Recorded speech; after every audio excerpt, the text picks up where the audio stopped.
I started to learn watercolor painting with zero experience for 5 days, and continued to learn for another 5 days. After learning the basic techniques and painting sequence, I found myself struggling with colors. Only knowing the colors of the rainbow and having a lack of knowledge on mixing paints, I couldn't create a specific color to use on my paintings. So I took the chance to learn about colors in general, and how colors are mixed and created in watercolor painting. In this video, I'll explain the basic theory of colors, how to create the perfect color in watercolor painting, and some tips and tricks on using colors effectively on watercolor painting. Let's begin with the color theory. You only need to know 3 things on the color theory for creating any color. That's hue, saturation, and lightness. Hue is what color it is, like the colors of the rainbow, red, orange, yellow, etc. Saturation is the intensity or purity of the color. A more saturated color would have a richer color, and a less saturated color would have a duller and gloomier color. As the saturation goes down, the color gets closer to gray. Lightness is how light or dark the color is. As the color gets lighter, it gets closer to white, and as the color gets darker, it gets closer to black. Now that we know what hue, saturation, and lightness is, let's learn how to create these colors with watercolor paint. The only 3 colors you need in watercolor painting are red, yellow, and blue. These are the primary colors, the colors you can't create through mixing. Using the 3 primary colors, I could create 3 more colors by mixing each color with another. I could then create 6 more colors by again mixing each color with another. I've just created the color wheel. Remember the combination on how the 12 colors were created, and that you can make more by changing the ratio of the mixed paints. Next, we are going to create colors with different saturation.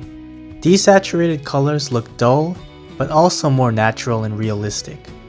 I use desaturated colors on my landscape paintings to give a more natural look.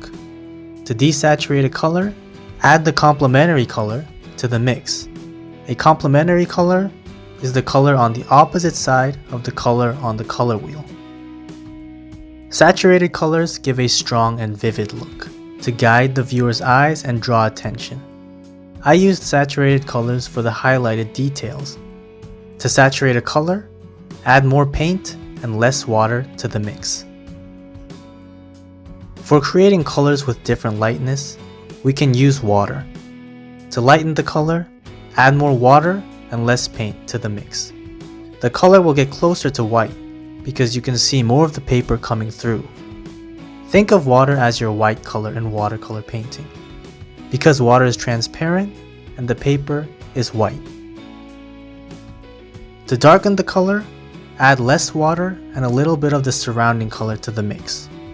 As you add less water, add more paint, and the color will get closer to the saturated color. And if you want to get the color darker than that, add a little surrounding color to the mix. By surrounding color, I mean a color next to the color on the color wheel. Let the first layer dry, and then paint more layers to create an even darker look. Mix the primary colors and you can create a black color. To sum it up, you can create 12 hues or more with the 3 primary colors, desaturated colors with complementary colors, saturated colors with more paint and less water, lighter colors with more water and less paint, and darker colors with more paint, less water, more surrounding paint, and more layers.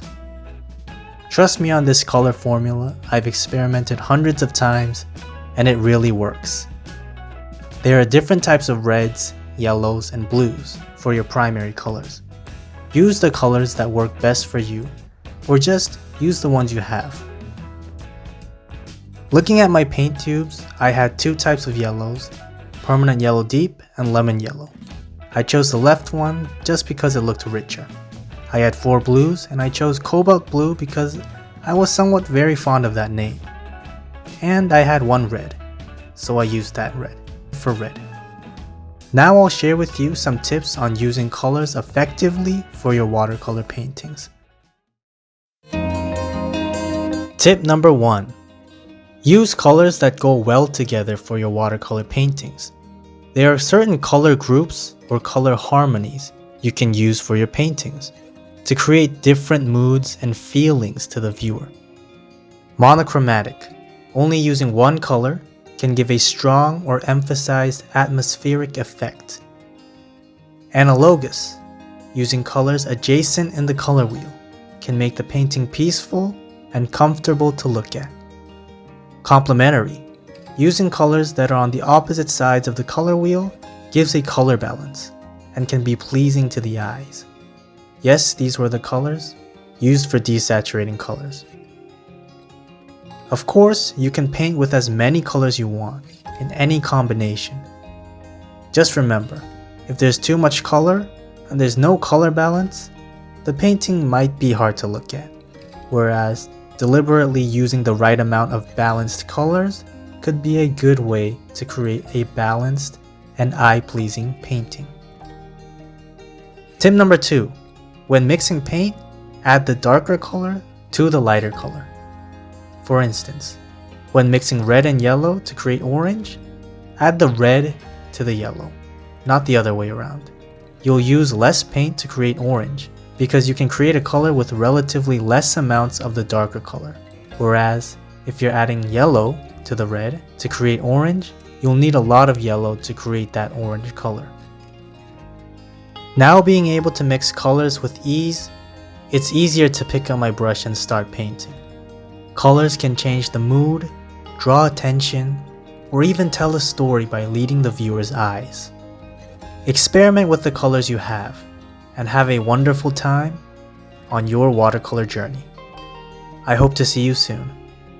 Let's get better together. Take it easy.